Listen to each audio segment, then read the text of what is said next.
Hivi nisingekuwa mtu, ningekuwa mjane. Sasa pamoja niite watu wachache, njoo hapa kiti, alafu njoo na huyo nyuma, njoo. Haya, leo mahubiri yetu leo yameunganika na sifa sana. Haya,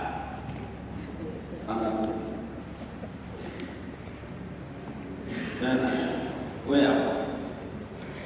Haya, sasa tuangalie hapo kwa mfano, sisi wote ni wanyama. Sasa tuko Serengeti na nyinyi ndio wazungu. Haya, tupige picha wazungu. Nyinyi wazungu sasa, Wajerumani, wa Italiano, msalimie mwenzako kwa Kiitaliano. Si wazungu ni jamani. Kwa hiyo mmekuja Serengeti tuona sasa. Tena tuko kule Kreta. Haya.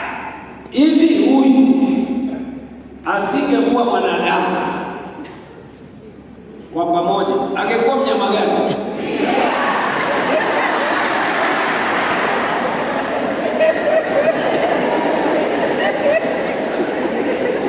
Kwa hiyo saa hizi angekuwa kule Serengeti, pigeni picha twiga. Jinsi wazungu. Na huyu angekuwa nani?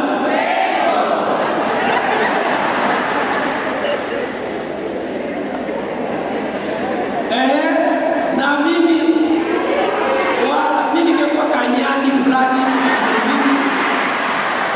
Haya, tembo na twiga mbili. Tumsifu Yesu Kristo. Sasa watu wanapuuza.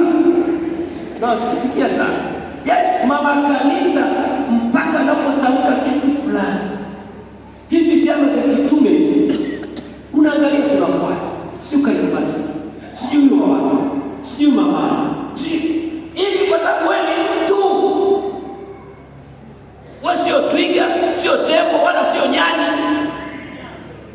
Tumsifu Yesu Kristo. Sasa mtu anapuuza. Sasa nabaki tunakushangaa. Tunakushangaa. Sasa semezana zipo kwa sababu wewe ni mtu. Na ili huo utu wako kwa mtu lazima upaliliwe. Yote tisa ni sala. Mnapokutanika kwa Yesu, na ndio maana tumeanza na asimisho la misa takatifu. Yesu alipanda mlimani Faragani. Nataka kutuonyesha tofauti hapo. Yeye baada ya kuwalisha wale watu Jumapili iliyopita, mikate mingapi? Samaki wangapi? Wakagonga wakashiba, na vikapu ngapi vikakusanywa? 12. Na ndio huyo pale